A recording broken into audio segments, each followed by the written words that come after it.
Câmara Debate de volta aqui pela TV Câmara Uberlândia e hoje a gente vai falar sobre os cuidados com as pessoas, as crianças que têm dificuldade de aprendizado e agora é lei, né? Os profissionais que trabalham com essas crianças devem se qualificar e é sobre isso que a gente vai falar no Câmara Debate de hoje. E a gente convidou para falar sobre o assunto a doutora Nívia de Macedo Oliveira Morales, que é neuropediatra do Hospital de Clínicas da Universidade Federal de Uberlândia. E a gente agradece muito a presença aqui, doutora. Muito obrigado. Eu que agradeço. É um tema que a gente tem muita paixão e é muito bom poder ajudar essas crianças e essas mães. E aqui a gente vai passar informações relevantes aí para os pais, né, que vão poder conhecer um pouco mais esse universo e saber um pouco dos seus direitos e também dos seus deveres, né? Bom, e como essa questão envolve também questões jurídicas, a gente trouxe aqui, e a gente agradece muito, o doutor Epaminondas da Costa, que é promotor de justiça, principalmente atuando aí na defesa dos direitos das crianças e dos adolescentes. Doutor, muito obrigado pela presença aqui. De nada. E eu me sinto muito honrado com o convite, com a oportunidade de estar participando de um debate assim tão relevante e tão importante como este. Bom, e existe a questão psicológica também. A gente trouxe aqui a psicóloga e a mestranda em psicologia cognitiva, Marina Celestino Soares. Doutora Marina, muito obrigado pela presença. Eu que agradeço por estar participando desse espaço e com profissionais de áreas tão relevantes que impactam principalmente nas dificuldades de aprendizado. Muito obrigada. Bom, a gente sabe que todo Câmara Debate tem a presença de um ou dois vereadores e a gente trouxe aqui um que é bem ligado na área de educação e que propôs aí a realização de um fórum, que a gente vai falar sobre isso daqui a pouco, que é o vereador Paulo César, PC, sempre atuante aí nessa área de educação e saúde. Muito obrigado pela presença aqui, PC. Eu que agradeço, Fernando, a oportunidade, é um tema importante. A educação não só é instrumento de transformação pessoal, profissional e até social. Então a educação é um instrumento muito importante e deve ser valorizado por toda a sociedade. Agradeço o convite, estou aqui para aprender e compartilhar algumas experiências com os nossos ilustres convidados. Bom, e agradeço o PC também por sugerir esse tema, né, que é de extrema relevância, principalmente para você que é pai ou mãe e tem um filho que às vezes é disléxico ou tem... como que fala? TDAH. TDAH transtorno do déficit de atenção e hiperatividade. Então, às vezes aí o seu filho, e aqui você vai entender um pouco sobre essa realidade, inclusive sobre os seus direitos em relação a isso, né? Direitos e deveres também. Quando se fala em dificuldades no aprendizado, doutora, vamos começar aqui com a doutora Nívia. Quais são essas principais dificuldades? A gente falou aqui nomes, né? Dislexia, TDAH... Mas o que é, assim, na prática, no dia a dia, isso? Nós estamos falando aí de um grupo muito grande, né, de questões e situações que podem gerar uma dificuldade de aprendizado. Trabalhos assim realizados no Brasil demonstram que em torno de 40% das crianças, nos primeiros anos escolares, não têm um rendimento satisfatório. Então, apresentam uma dificuldade nesse aprendizado. E ele pode ter várias origens. Então, tem questões relacionadas à família. Então, uma família que tem dificuldade, né, em promover um melhor estudo, um melhor estímulo. Às vezes tem problemas na sua dinâmica, conflitos. Nós temos problemas relacionados à própria escola. Então, o método que é utilizado não é apropriado para aquela criança. E nós, hoje em dia, nós pensamos muito na necessidade de respeitar o indivíduo. Então, o projeto pedagógico ele deve considerar as particularidades de cada pessoa, de cada cenário também, sociocultural. E nós temos questões relacionadas à própria criança. Então, crianças que tiveram problemas na gestação, no parto, crianças que têm realmente alguma coisa orgânica, de origem, às vezes, genético mesmo, como foi comentada, a dislexia, que é a dificuldade no aprendizado da leitura, a descalculia, que é o aprendizado na matemática, a desortografia, que é a dificuldade, né, na escrita, e o próprio transtorno do déficit de atenção e hiperatividade, aquelas crianças que são mais distraídas, mais desatentas.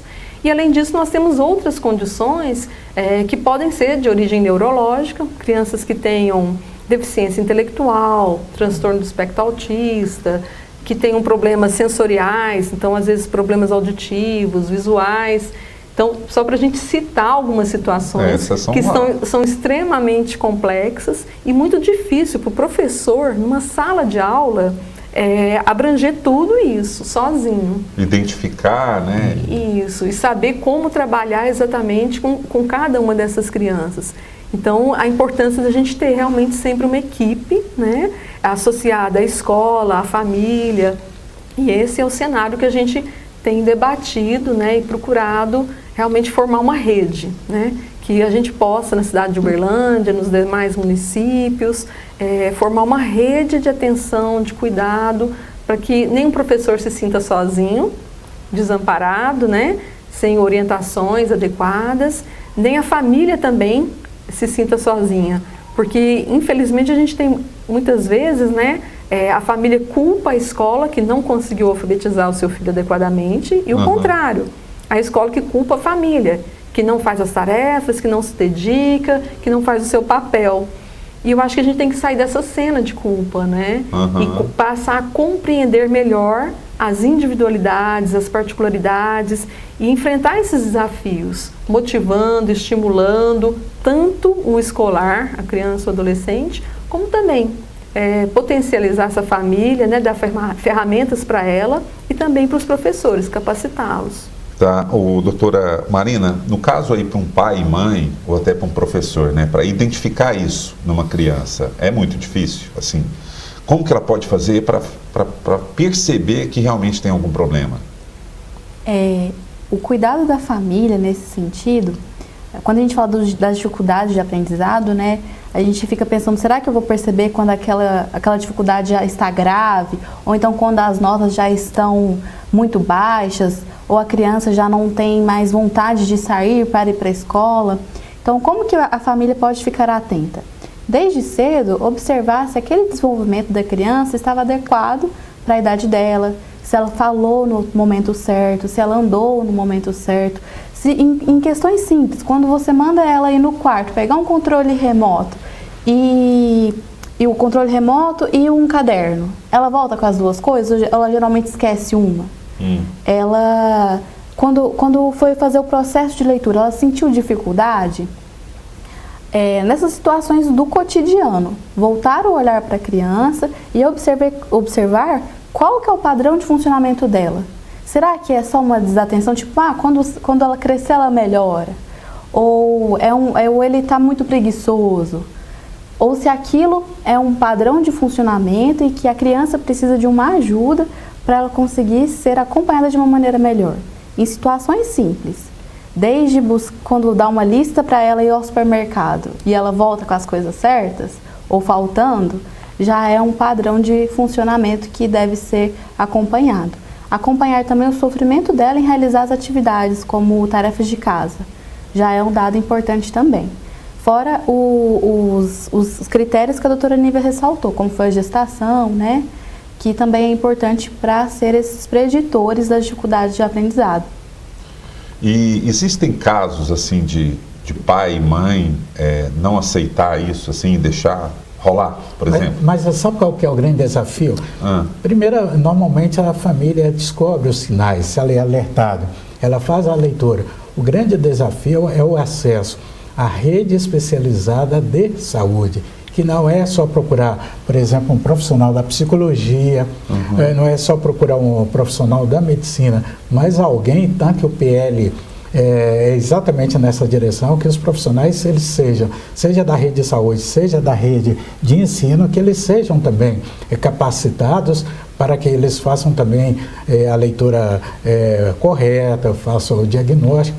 E nós sabemos, o grande problema hoje no Brasil, que situações muito graves em que a pessoa está entre a vida e a morte, muitas vezes as famílias têm dificuldade de conseguir atendimento. Mais difícil ainda numa situação que aparentemente a criança está bem, mas que não está bem, está em sofrimento emocional. Esse é o grande desafio. Então, por isso é que nós precisamos ter uma rede de saúde que seja realmente integrada, mas que também sejam profissionais, que sejam vocacionados, que sejam também preparados, porque toda profissão é assim, existem aqueles que têm mais vocação para uma determinada área de atuação do que outros. Sim, e o interessante é que quando a gente fala de diagnóstico, aceitação de família, eu costumo dizer que o processo de avaliação e diagnóstico realmente é um processo, tem etapas. E a família é importante que participe desse processo, para que na etapa final, que geralmente é uma intervenção, uma conduta, a família já esteja no processo de entendimento, de elaboração e enfrentamento daquilo junto com a criança. Os pais são parceiros nesse processo. E é difícil entender que aquela criança tem uma dificuldade de funcionamento. Não é algo estrutural, algo que a gente vai conseguir conduzir num exame de sangue, né? É um funcionamento. É um então, processo. entender esse funcionamento, que é um processo diferente, é complexo, mas é possível. Por isso a gente trabalha muito com orientação de pais, que é a psicoeducação, ensinando o que é aquilo, como aquilo se manifesta, de onde veio e principalmente o que fazer a partir de então. Então, o convite é que as famílias participem desse processo de avaliação e intervenção. Mas a sua pergunta ela é muito importante no aspecto de que, frequentemente, esses problemas de aprendizado, de desenvolvimento, né, eles podem ter uma origem genética e ambiental. Então, frequentemente, os próprios pais também têm um certo comprometimento. E é muito difícil a pessoa se olhar, se aceitar, né? E perceber isso nela e no próprio filho gera uma grande dor. Então, muito mais fácil, assim, ou não ver, ou esconder, ou minimizar, achar que não é tão grave assim, né? Ou colocar a culpa no outro. Não, eu estou vendo, mas a culpa é do outro. Né? Eu fiz o meu papel. A culpa é da escola, a culpa é do... Então, é um cenário, assim, de muita dor, né? De muito sofrimento. Quer seja daquela criança, que ela sabe que ela não está conseguindo fazer igual o coleguinha. Ela sofre. E muitas vezes a gente vai ter comportamento diferente, né? Tem aqueles que vão se retrair e vão ficar lá no cantinho e vão ficar mais tristes, né? Não vão se enturmar. E tem aquele que age já com mais agressividade, né? Então, que enfrenta o professor e eu não quero fazer, né? Então, ele já, não quero fazer, não, eu já sei. Como uma maneira também de se proteger. Da mesma maneira, os pais também têm comportamentos similares, né? Aqueles que delegam ao outro, não, esse vai cuidar, ele vai fazer, ele vai ajudar meu filho. Então, é o professor que é o responsável, não sou eu, né? Ou aquela cena de realmente não querer enxergar. Então, a gente lida com muita dor, com muito sofrimento, e a gente tem que ter muito cuidado com essas famílias, né? Tratá-las também de uma maneira integrada, não é só a criança que a gente cuida, não é só o adolescente, mas é todo esse cenário familiar também. E isso normalmente no ensino fundamental que já observa, né? Sim. Ou mais assim, não tem idade. Da verdade... Mas assim, eu acho que já percebe-se lá no ensino fundamental, né? Com a criança bem pequenininha, já se percebe isso. Como a Marina comentou, é muito importante a gente ficar atento às etapas do desenvolvimento. Então, existem fatores preditores, né, para aquela pessoa que vá ter alguma dificuldade no aprendizado. Então, muito importante a puericultura, o acompanhamento do bebezinho nos seus primeiros meses de vida, né?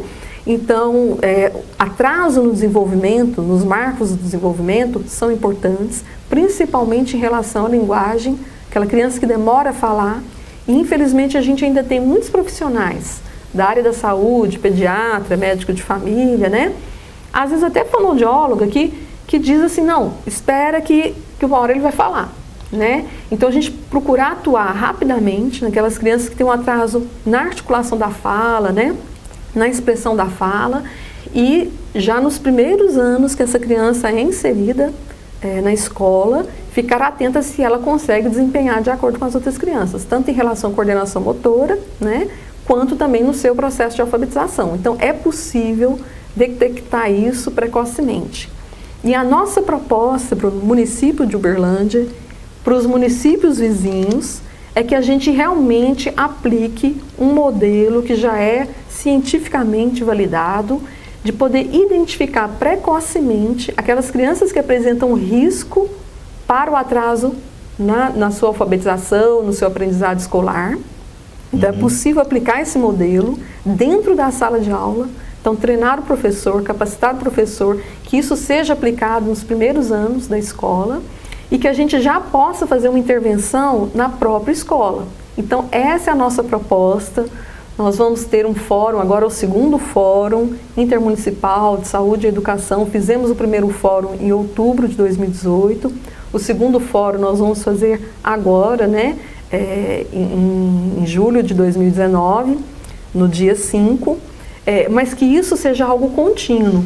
E a proposta é realmente trazer para conhecimento esse modelo de avaliação, identificação precoce e intervenção precoce. E aquelas crianças que não responderem a esse tipo de estímulo dentro da escola, aí sim a gente ter uma rede, né, e possa encaminhar essas crianças para um atendimento mais especializado. Hoje nós temos em Uberlândia, na Faculdade de Medicina, no Hospital de Clínicas, o SEDA, que é o Serviço Especializado em Desenvolvimento e Aprendizagem. Desde 2016 nós começamos os atendimentos, já atendemos em torno de 500 crianças, né, de lá para cá. Porém, nós sofremos algumas intercorrências aí com as mudanças, né, de prefeitura. Então, nós tivemos inicialmente uma equipe interessante, com fonoaudióloga, com neuropsicólogo, com psicopedagogo na equipe. Hoje a gente conta muito mais com voluntários e com a faculdade de pedagogia e de psicologia nos auxiliando nas avaliações, mas o nosso interesse é que isso se expanda e que a gente realmente tenha profissionais contratados, qualificados para fazer um trabalho maior e capacitar mais professores e profissionais da área da saúde, da educação, para essa identificação precoce e para essa intervenção precoce também. E que a hora que precisar, então, de uma equipe que a gente possa ter uma referência. Mas muita coisa pode ser feito e 80% desses casos, né, podem ser resolvidos na própria escola. Então é importante a gente debater isso, né, nesse fórum e nos próximos. Encarar esse problema de frente, né, e dar as devidas, tomar atitude em relação a isso. PC, você se manifestou... Eu gostaria de fazer uma intervenção. Eu tive o privilégio de atuar por 23 anos como professor, como diretor de uma escola pública, localizada no bairro Mansur, além de outras experiências. Interessante quando a fala nesse sentido de fazer intervenção precoce. Por quê? Porque muitas das vezes a escola é um reflexo da sociedade. Então tudo que acontece nas ruas acontece também dentro da escola. E muitas das vezes você vê a situação do aluno que não aprende, você vê a situação do aluno que tem problemas sociais, muitas das vezes, por exemplo, a própria questão da paternidade não reconhecida e várias outras formas de conflitos que ele traz para a vida dentro da sala de aula. E muitas das vezes, se não tiver intervenção no tempo certo, vai ser sei lá, acelerador da indisciplina, da evasão. Aquilo ali, se não for resolvido, vai culminar, inclusive, de repente, até no Poder Judiciário. Nós tínhamos um exemplo clássico lá, a situação de uma criança em sala que não aprendia e passou para agressão. A professora não resolveu aquele conflito, não tinha mecanismo, não tinha uma estrutura interdisciplinar, não tinha profissionais à disposição para resolver aquela situação.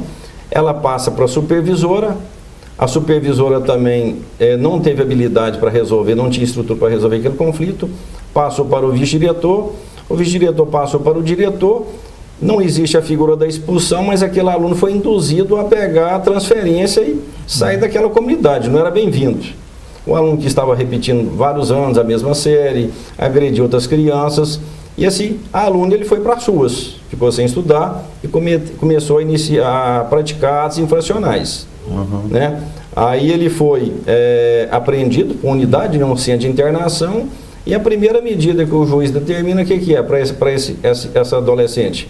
Volta para dentro da escola. Então não adianta fazer um círculo. Então nós, profissionais da área da educação, a sociedade como um todo, nós temos que procurar meios, caminhos para ajudar esse aluno a resolver o conflito dele. Seja um conflito de aprendizagem, seja uma questão social igual essa da paternidade, né? Porque se nós não nos empenharmos verdadeiramente com amor, com dedicação para ajudar a resolver aquele conflito, ele vai voltar para toda a sociedade. E que é a situação mais delicada para uma mãe que vê o filho repetindo, ou o filho praticando atos de indisciplina dentro da escola, e muitos só rotulando, ou seja, a culpa é só da própria criança, que ações, que intervenções que foram feitas Então a proposta da Marina, da doutora Nívia, né, ela é muito interessante, porque ela fala dessa questão da intervenção precoce. Somente na rede municipal hoje nós temos mais de 60 mil alunos, em 126 escolas, fora as escolas terceirizadas, fora a rede pública estadual, fora a rede privada. Então é necessário que se façam ações efetivas, urgentes, no sentido de valorizar o contexto escolar, a comunidade escolar, porque ali a escola tem que ser um ambiente de paz, de construção, todo aluno tem o direito à progressão, né, o direito de aprender, né, não só escrever, mas ter as várias experiências significativas. Então é muito importante, é um tema que necessita do envolvimento de todos os profissionais da área da educação, da saúde e dos pais e das mães também. Você verifica, eu verifiquei isso como professor, como diretor de escola, que infelizmente é um número pequeno de pais e mães que se envolvem, que se dispõem a acompanhar a vida dos filhos nas escolas. Muitas das vezes vai o pai e a mãe que o aluno está tranquilo, então muitas das vezes é mais fácil rotular. Ele é burro, esse não aprende, esse puxou o pai, ele tem que começar a trabalhar mais cedo, né? E aquela criança também tem um direito, ela tem um sonho, né? E a educação, ela é instrumento não só de mudança pessoal, profissional, para ter um leque maior de oportunidades, e até social também, para ela ter uma leitura diferente, para compreender melhor o mundo. Então nós devemos investir na educação, ter equipe interdisciplinar, multidisciplinar, para estar atendendo essa demanda dentro da escola, que muitas das vezes quem está dentro da escola, você até se comove com a situação da criança, mas você vai mandar ele vai ser atendido quando? Daqui 2 anos? Já perdeu mais 2 anos, né? Então gostaria apenas de fazer essas observações que nós temos que investir realmente nessa área. E tratando-se de lei, doutor, é mais uma situação que exige-se que uma lei colocada em vigor para que isso aconteça, de já forma existe, efetiva, né? Já existe. Primeira lei 93/94, de 1996, que é a lei das diretrizes e bases da educação nacional, ela já estabelece que os educandos com algum tipo de dificuldade de aprendizagem, mas não só os alunos com dificuldades, mas os alunos com altas habilidades, com superdotação, esses educandos, eles precisam de um olhar que seja compatível exatamente com a necessidade de cada um deles. Então, o atendimento personalizado, seja no ambiente escolar, seja pela rede de saúde. Então, na verdade, desde 1996 e antes, a legislação também já trazia essa sinalização de que educandos que exijam um olhar diferenciado para si, um atendimento que inclua a família, que dê amparo também aos educadores, que a rede pública, não só a rede pública, mas a rede particular, e nós temos inclusive o Ministério Público aqui um procedimento instaurado, fazendo esse acompanhamento. Já tivemos uma audiência pública da qual a doutora Nívia participou como expositora, convidada especial pelo Ministério Público. Já tivemos uma reunião com a rede particular de ensino. Vamos ter outras ações no sentido de que realmente nós temos que ter um conjunto de medidas e ações que a rede não só a rede de ensino, mas que a rede de saúde também esteja preparada para essa intervenção precoce, para a intervenção que seja atual, que é uma outra diretriz que está no Estatuto da Criança e do Adolescente, e que mais ainda, e que seja também intervenção adequada. Uma coisa que é muito comum hoje em dia, doutora Nívia, é que muitos pais têm nos procurado, filhos com dificuldade de aprendizagem, às vezes nem é dificuldade de aprendizagem, às vezes uma questão de fundo emocional, professor de apoio. O grande pedido hoje da moda é o professor de apoio, o profissional de apoio. Existem casos que até mesmo sem eu ser da área, eu percebo assim claramente que não é a questão do professor de apoio. Na verdade, o que precisa ali é uma intervenção terapêutica adequada. E nesse sentido é que esse PL é bastante interessante, até anotei aqui, trouxe alguns pontos que me chamaram a atenção. O PL 7081 de 2010, que foi aprovado recentemente, a redação final no Senado Federal, deve ir à sanção presidencial a qualquer momento. E o título é assim: dispõe sobre o acompanhamento integral, isso é o texto da lei, para educandos com dislexia ou transtorno do déficit de atenção com hiperatividade ou outro transtorno de aprendizado. E aí o foco, atendimento do educando por profissionais da rede de ensino, e aí o próprio texto legal é interessante que ele chama a atenção para isso, em parceria com profissionais da rede de saúde. Então, o atendimento é integrado. Mas não é só assim falar, olha, nós temos o psicólogo, nós temos o fonoaudiólogo. O legislador, a lei quer muito mais, que esses profissionais eles passem por formação continuada a todo momento. A todo momento. Que trabalhe em rede. E que trabalhe em rede, e que trabalhe de forma integrada. Não adianta você, o pai, procurar, a família procurar o psicólogo hoje, aí o psicólogo fala, olha, procure a rede de saúde. Não se sabe nem quem é o profissional que vai fazer o atendimento, se é no mês que vem, se é no ano que vem. Então, na verdade, o espírito é que esse atendimento seja imediato. Por isso é que a intervenção é precoce e que haja atualidade, ou seja, que o atendimento ele esteja de acordo exatamente com a necessidade do educando naquele momento. Porque não adianta também a intervenção precoce em termos do diagnóstico, mas não haver a intervenção terapêutica no momento em que o educando necessita dele, para depois. Por isso é que o Estatuto da Criança e do Adolescente fala princípio da intervenção precoce. E mais ainda, no próprio Estatuto, e princípio da atualidade é proporcionalidade. A intervenção tem que ser proporcional também à necessidade. Ou seja, este PL é interessante porque ele foca com relação a esse atendimento integrado, que a LDB não faz menção, deixa apenas sinalizada, mas não é tão específico. E aí essa nova lei ela vem nesse sentido, de ser mais específico, de exigir o trabalho integrado, a parceria, fala em parceria.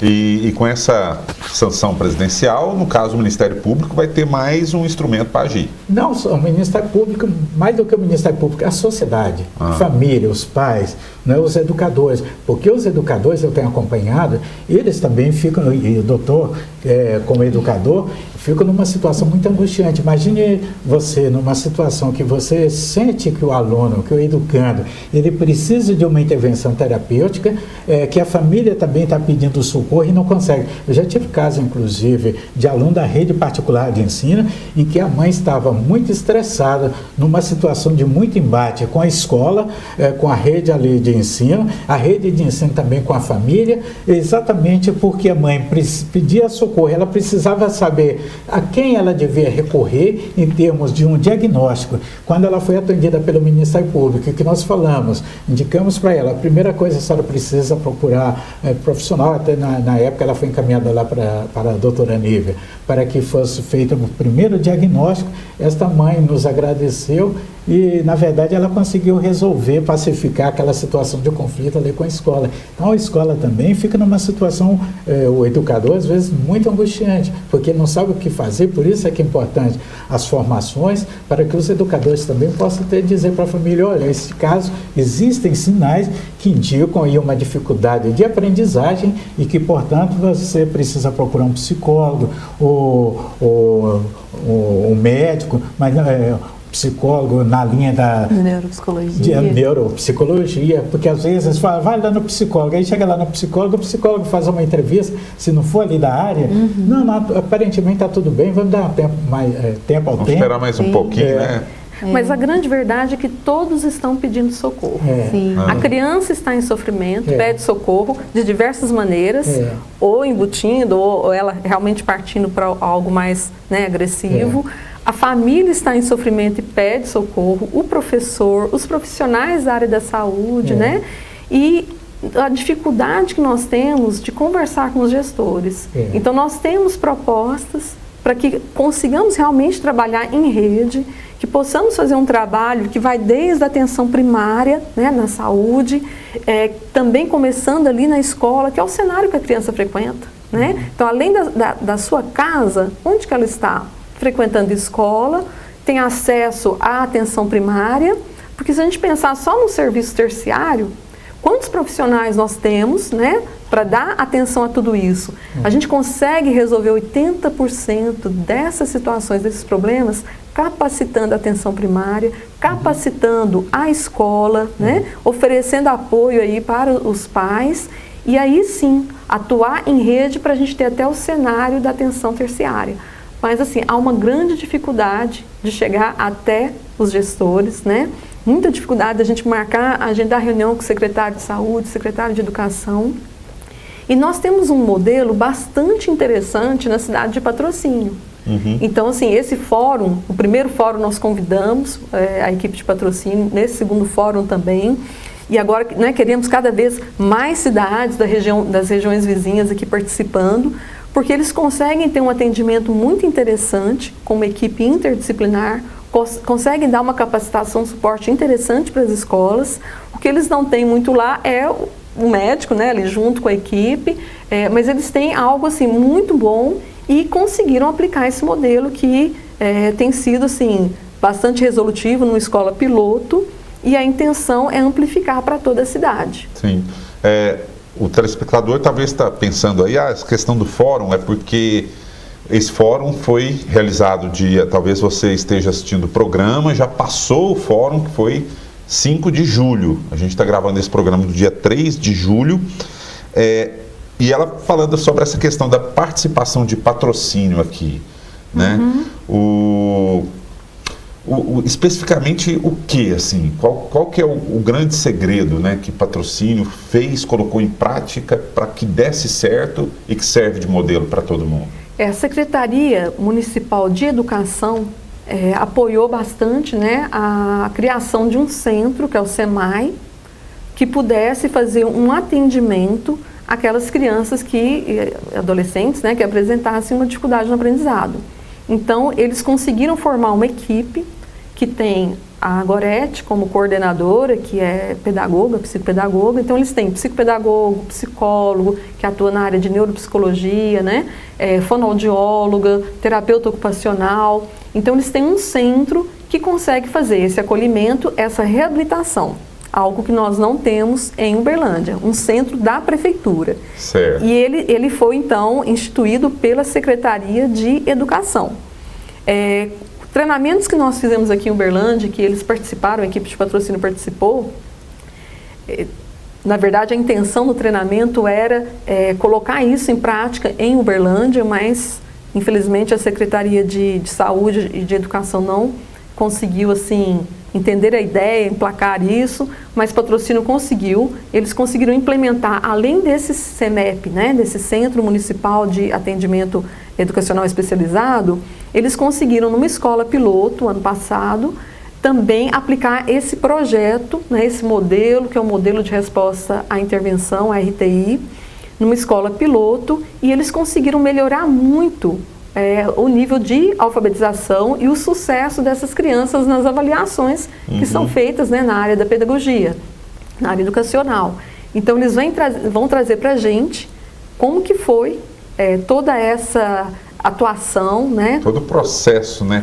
Os resultados que eles conseguiram obter. Nós fizemos já 2 visitas técnicas em Patrocínio. É um modelo que a gente tem muito próximo e já foi até premiado, né? E Patrocínio é uma equipe. Sim.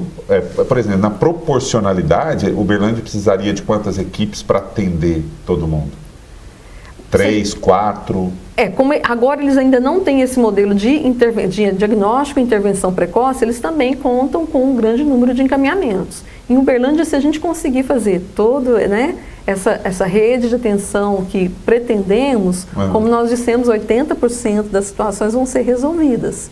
Então, se nós tivermos assim uma equipe com um número assim, 3 vezes o que a gente tem lá em Patrocínio, a gente conseguiria ter uma atenção também terciária, mas resolvendo grande parte já na atenção primária e na escola. Sim, já na E é algo barato, né? O que nós estamos propondo não é algo caro, é algo barato. Né? E os instrumentos estão aí, né, doutora? Eu acho importante ressaltar que mudar 80% das dificuldades de aprendizado é mudar 80% das histórias dessas crianças. A criança, ela passa por vários processos até ter acesso a um diagnóstico adequado, a uma intervenção adequada. Então, a gente está falando de algo muito maior do que um atendimento terciário. A gente está falando em mudar 80% da realidade dessas pessoas. que elas vão ter a oportunidade de aprender, que não era um transtorno, era uma dificuldade isso que foi vai sanada. refletir quando se tornar na sociedade adulto, em para entrar geral. no mercado, né? Sim, muda todo um parâmetro da sociedade em geral. A gente comentou um pouco da neuropsicologia, né, no sentido de ser parceira para essa intervenção e reabilitação. Nesse sentido, a neuropsicologia ela pode contribuir nesse processo de intervenção precoce, entendendo qual que é o funcionamento dessa criança, no sentido do sistema nervoso central, de comportamento, de cognição e emoção, e levando em consideração o ambiente em que ela está inserida. Então a ideia não é só apresentar aquilo que ela tem de prejuízo, mas apresentar os prejuízos e também as potencialidades que aquela criança que foi submetida a uma avaliação apresenta. E a partir das potencialidades dela, ela usar disso para ajudar ela a conseguir dar conta daquela dificuldade e incluir mais recursos nesse processo também. E o trabalho, ele é multiprofissional e a intervenção também tem que ser multiprofissional. Hoje, está muito claro que o ser humano é biopsico, sócio-espiritual e, se brincar, a gente põe mais dimensões. Então, olhar para essas dimensões é muito importante. Então, aquela criança não aprende por quê? Porque ela é ansiosa, porque ela tem uma questão genética, porque tem alguma coisa ambiental, por conta de um método de ensino. O que acontece nesse processo? E quais são as áreas, o que fazer diante disso? E as políticas públicas, nesse sentido de intervenção, que já são validadas e mostram resultados tão significativos, são algo privilegiado para ser usado. E as outras áreas que estão no nível terciário, como a neuropsicologia, a medicina, a fonoaudiologia, se aproveita disso também, porque o que chega para a gente é uma demanda diferente, uma demanda realmente daquela criança que precisa da nossa ajuda. E quando a gente olha para trás, 80% da realidade foi mudada. E a sociedade tem ganhos com isso tudo. Eu fico imaginando o emocional, então, né? O que isso impacta, né? O emocional. Autoestima, né? E nós temos um dado muito importante. Aquelas crianças que não conseguem aprender a ler nos primeiros 2 anos, né, de estudo, então primeiro, segundo ano do ensino fundamental, quando chega no ensino médio, a capacidade de leitura delas é muito inferior daquelas que foram alfabetizadas no tempo correto. Então, uma criança, um adolescente, né, que está no ensino médio, que não conseguiu ser alfabetizado adequadamente nos 2 primeiros anos. Ele atrasou o seu processo de alfabetização. O que ele lê em 2 dias, o que ele lê em 1 ano, corresponde àquele que aprendeu a ler adequadamente e lê em 2 dias. Nossa, então, em 1 ano, a diferença de um bom leitor, né, que consegue ler em 2 dias. Então, o impacto é muito grande para o indivíduo, para a sua própria família, então modificar, né, a história da família e para a sociedade. Mercado de trabalho, enfim, né? Eu queria perguntar uma coisa para o Dr. Paulo César. O senhor é professor licenciado da rede municipal. E aí, quando a doutora Nívia fala a respeito do Centro Municipal de Patrocínio, a minha pergunta para o senhor. Uberlândia tem o Centro Municipal, o CEMEP. Ao que me parece, e aí o que eu queria saber de ti, a diferença aqui é que, na verdade, ele não trabalha na perspectiva do diagnóstico, seria de intervenção, seria apenas de formação dos educadores, é isso mesmo? Isso, nós tínhamos até pouco tempo atrás, eu não tenho a informação exata, mas nós tínhamos um núcleo do ensino chamado ensino alternativo, e são crianças que têm alguma limitação, alguma forma de deficiência. E parece que esse núcleo foi desfeito. Eu estou falando assim, eu não sei... A informação que eu tenho é que existe um núcleo exatamente para o atendimento educacional especializado. Então, mas trabalha muito nessa perspectiva do atendimento educacional especializado, fica mais um campo pedagógico, das estratégias pedagógicas, essa reflexão, não assim do ponto de vista da intervenção, é isso? Isso, é a diferença do SEMAI, que faz, lá de Patrocínio, né? Que também faz essa capacitação, então eles também são responsáveis pela capacitação do AEE, por exemplo, mas eles têm uma equipe para intervenção. Hoje a dificuldade ela é grande na rede. É a grande diferença. Uma professora mesmo me abordou semana passada que ela não sabe como mais proceder, porque ela tem vários alunos que estão repetindo o ano, vários têm limitações, não tem a questão principalmente da área da medicina, né, do neuropediatra, não consegue encaminhamento, Então fica aquela situação, ela de repente finge que ensina, o aluno finge que aprende e vai conduzindo. E o professor, ele somatiza muito isso, tanto é que o número de afastamentos por doença, questão de saúde é grande. E o CEMEP, que hoje existe, ele fica mais focado, creio, né, na formação, na capacitação de professores por área. Educação física, aí vai ciências, matemática, né?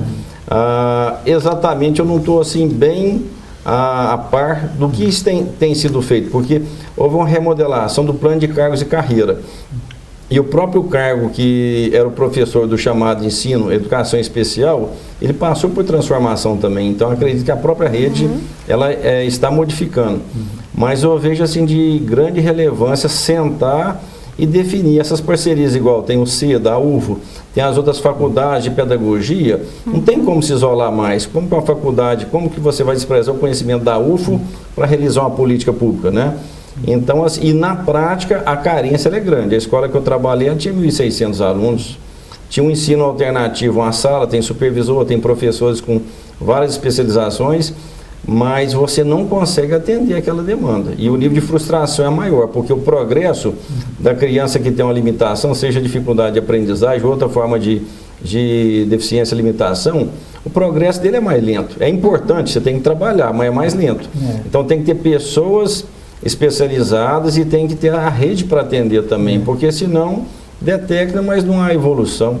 É muito importante essa ideia de rede, né? Eu tenho falado isso com bastante frequência, porque nós temos alguém atuando numa área aqui, outra ali, dentro do município, mas se nós somarmos essas forças e realmente trabalharmos de uma maneira integrada, em rede, nós podemos fazer muito mais. No CEDA, por exemplo, na UFO, nós estamos sobrevivendo atualmente com parcerias que temos com a faculdade, né? Então, a faculdade de medicina, com a faculdade de pedagogia, de psicologia da UFO, mas também com voluntários, mas a gente sabe que tem outros lugares que podem fazer trabalhos em parceria, né? Mas esse olhar de rede, eu acho que a gestão, a gente gostaria muito que a gestão despertasse para isso, né? De poder integrar melhor todas essas frentes. A saúde e a educação, elas precisam trabalhar de maneira integrada. Muitas vezes, quando a gente vai conversar na Secretaria de Saúde, não, mas isso que você está falando aqui não é da saúde, não, é da educação. Quer dizer, muitas e muitas vezes, muitas e muitas vezes, não, isso aqui, você está falando de uma coisa, mas isso aqui não é saúde, isso aqui é educação. E, na verdade, é integrado, né? E a educação também luta, né, com muitas dificuldades, desafios e precisa dessa parceria com a saúde, né? Então, a gente precisa realmente avançar. E tem que ser uma rede visível para as pessoas, porque não adianta falar que tem uma rede, mas que ela é invisível, em que não as é pessoas, acessível, né? Não é acessível, não é? Não que as resolve. Pessoas não resolve. E tem possibilidade dessa rede entrar alguma questão privada, assim, uma parceria público-privada, para fomentar e acelerar o processo? Com certeza. Eu entendo de neuropediatria, eu entendo de medicina, né? Não sou gestora. Tem muito empresário assistindo o programa que, de repente, pode criar alguma forma de agregar, né? Muito bem-vindo. Em muitas cidades a gente tem isso. Experiência interessante na cidade de Araxá. Há duas áreas que nós temos atuado no nosso mandato, a questão da educação e na área da proteção dos animais também, algo que nós temos um compromisso também nesse sentido. Em Araxá, a fim de facilitar a castração de animais, a prefeitura fez em determinado momento um convênio com várias clínicas particulares da cidade. Ou seja, várias pessoas foram beneficiadas, tiveram um ganho, né? E também atendeu a população também, animais em situação de rua, animais que estão na posse de pessoas carentes, então a parceria realmente, o privado, de repente, ela é bem interessante também. É um caminho, né? E há possibilidade, assim, juridicamente é viável. E outra coisa, como eu disse, o Ministério Público, as promotorias da Infância e Juventude de Uberlândia estão atuando em conjunto, fazendo o diagnóstico como está sendo o atendimento educacional especializado em Uberlândia, quer pela rede pública, quer pela rede particular. O foco inicial é a rede pública de ensino. Há esse procedimento instaurado e fatalmente nós vamos avançar nessas negociações com o poder público, não é, local, no sentido de que haja realmente este centro integrado para o atendimento dos educandos, das famílias, porque cada dia chegam pais, mães, avós numa situação de muita angústia, de muito sofrimento, exatamente porque por falta da intervenção precoce, pela falta de diagnóstico.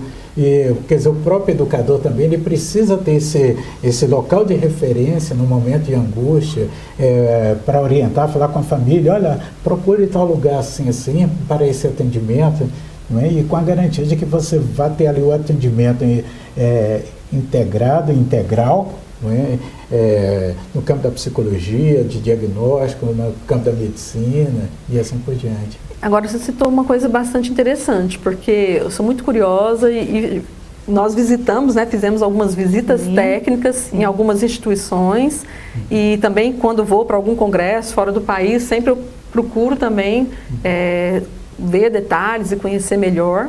E nós fizemos uma visita técnica na Unesp, em Botucatu, e eles formaram uma equipe também para avaliação, intervenção nesse cenário que nós estamos comentando, que foi contratada pela Prefeitura de São Manuel. Então lá o serviço é totalmente particular. A Prefeitura contratou profissionais e eles fazem um trabalho que para nós é um modelo, né? A gente tem visto assim, para a atenção terciária, né, para o serviço terciário, como um modelo muito interessante. E é tudo, então, como uma empresa. Montaram uma empresa e atendem sendo contratados pela Prefeitura. Olha aí. É uma cidade pequena, tudo, mas é um cenário muito interessante. Tá. O mais interessante de tudo é que existe um modelo pronto, não tem que reinventar a roda, né? O patrocínio vem mostrar para nós. Né? É um modelo pronto e acessível.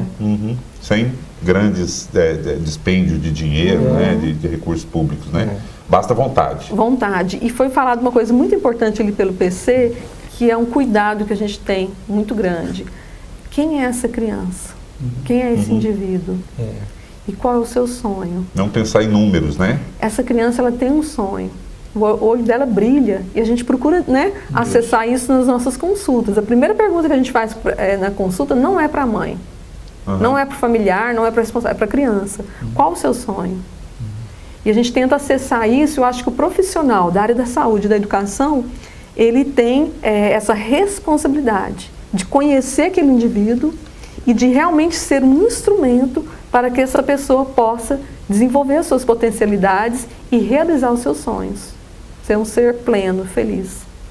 Nesse caso, entra também autismo, deficiência motora, auditiva, visual ou não? Ou só na dificuldade do aprendizado mesmo? Ou é outra situação? Hoje a gente já tem instituições que trabalham com essas deficiências. Deficiência intelectual, transtorno do espectro autista, deficiência auditiva, visual, paralisia cerebral. Então, em Uberlândia, nós já temos, por exemplo, o SER, que trabalha o espectro autista, deficiência intelectual, a ACD, que trabalha a paralisia cerebral, e o AEE, que dá suporte, né, dentro da escola para essas crianças.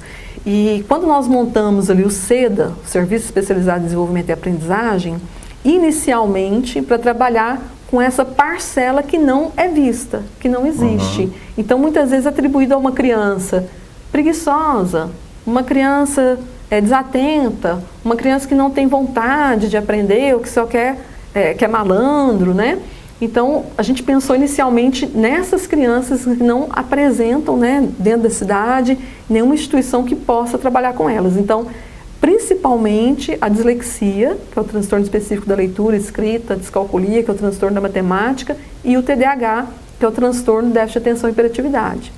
E essa lei, né, esse projeto de lei que foi aprovado no Senado agora recente, justamente abordando essas dificuldades, que não tem até o momento, né, não tinha até o momento, né.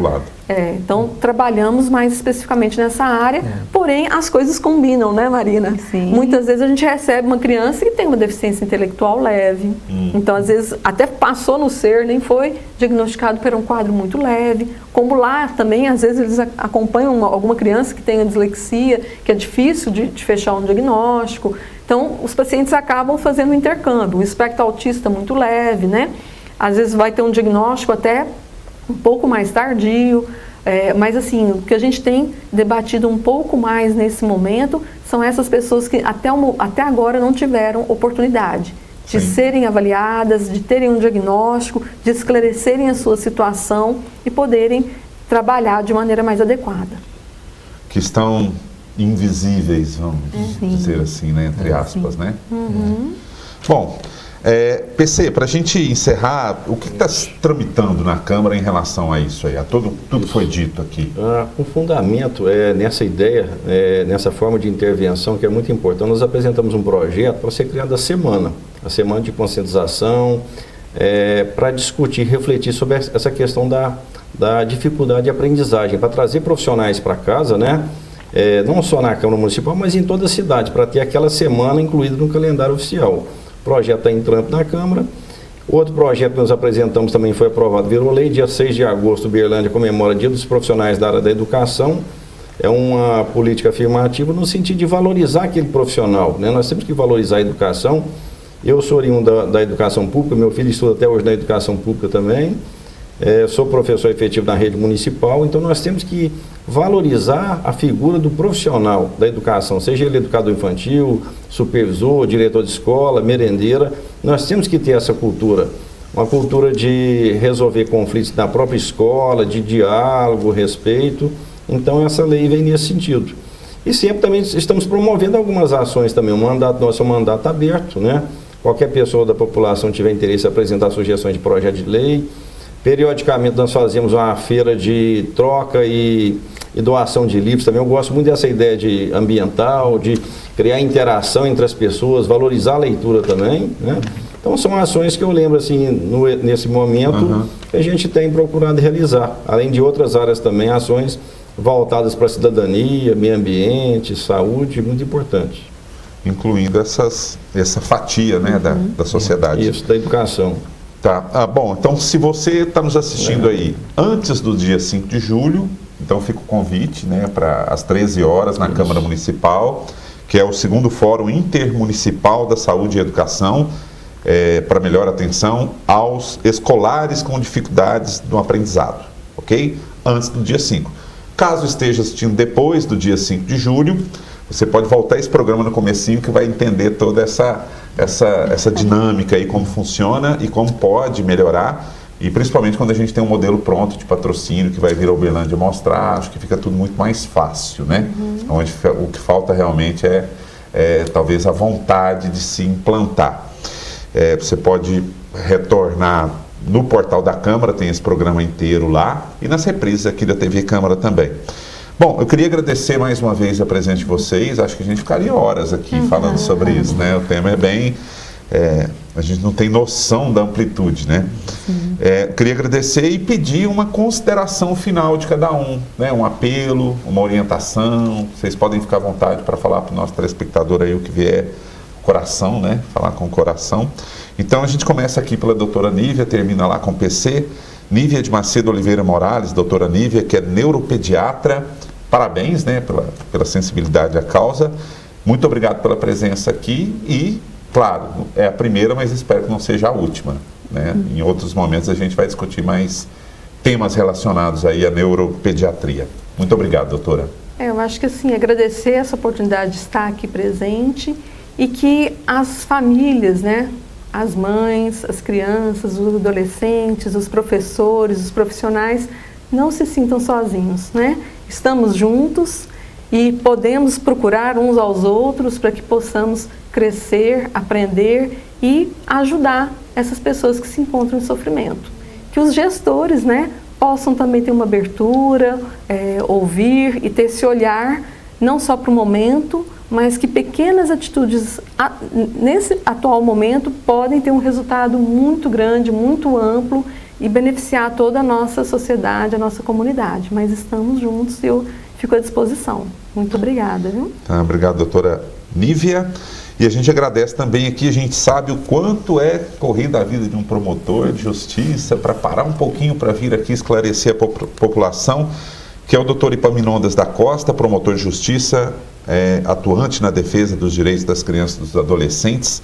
Esclareceu muita coisa importante aqui e a gente conta com o senhor em outras oportunidades aqui também, viu, doutor? Muito obrigado. Muito obrigado pelo convite e o meu desejo de coração é que Uberlândia, o quanto antes, tenha um centro integrado de intervenção terapêutica para esses casos de educandos, principalmente com dificuldade de aprendizagem, não só como forma de atenção a eles, atenção prioritária, mas como forma também de socorro às famílias, aos educadores, que muitas vezes ficam angustiados ao lidar com uma determinada situação, uma dificuldade de aprendizagem de um aluno e que não consegue, muitas vezes, dar resposta, de orientar a própria família.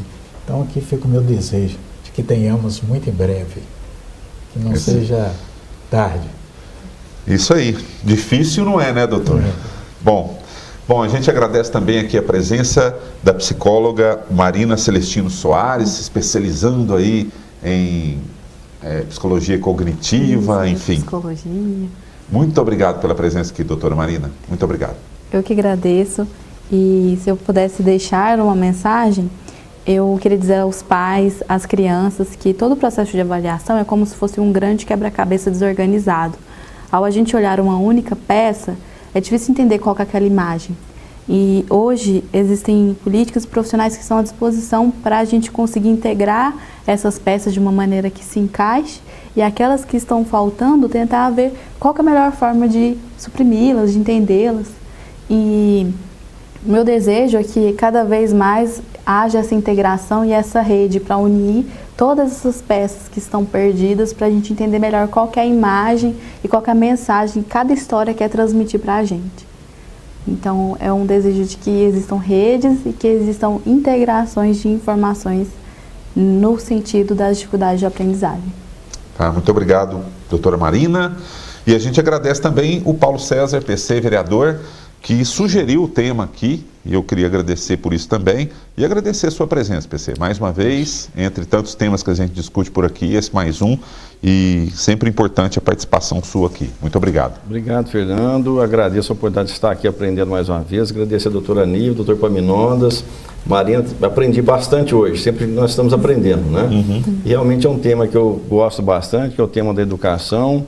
Apesar de estar exercendo hoje a função de vereador, me sinto professor e sempre exerci o ato de me colocar no lugar do outro. Então, me coloco no lugar do aluno e é realmente um tema muito importante.